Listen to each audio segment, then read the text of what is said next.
हवा में जहर, यमुना में प्रदूषण, आर्टिफिशियल घाट पर होगी छठ पूजा।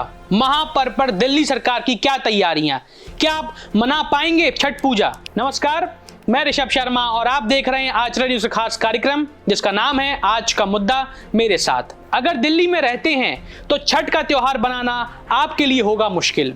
यमुना में आप स्नान नहीं कर पाएंगे। आइए जानते हैं क्यों कह रहा हूं मैं ये बात। राष्ट्रीय राजधानी दिल्ली की हवा और यमुना का पानी दोनों जहरीले बने हुए हैं।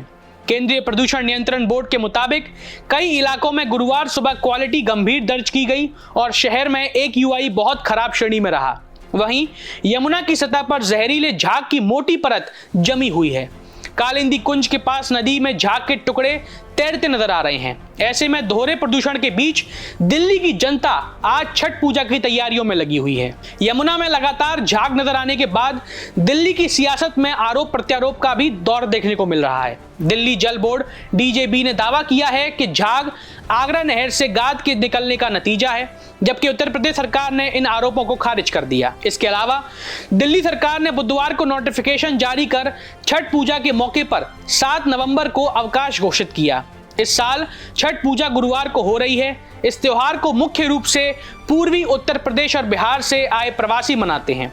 छठ पूजा करने वाले भक्त नदी की सतह पर जहरीले झाग की मोटी परत के बावजूद यमुना में डुबकी लगाने को तैयार हैं और लगाएंगे और सूर्य की दिशा में मुंह करके प्रार्थना करते हैं।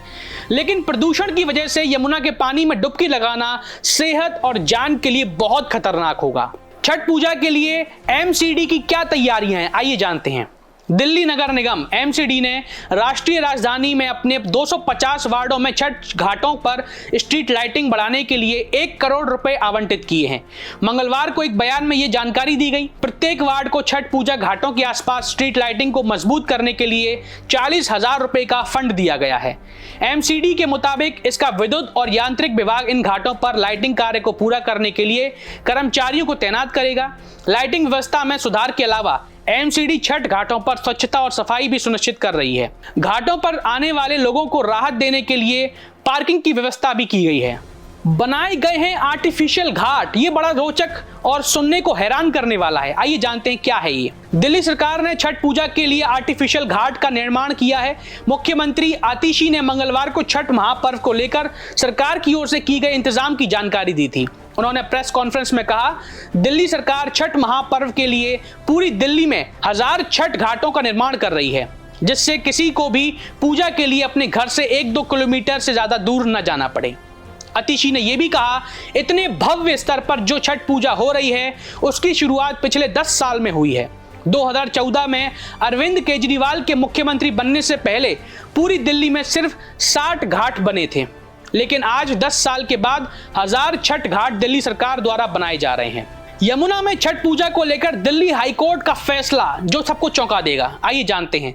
दिल्ली हाईकोर्ट ने बुधवार को यमुना नदी में छठ पूजा मनाने पर प्रतिबंध हटाने से इनकार कर दिया। कोर्ट ने कहा कि नदी में प्रदूषण का स्तर बहुत ज्यादा है और इससे श्रद्धालुओं को नुकसान होगा, उनकी सेहत के लिए खतरनाक है।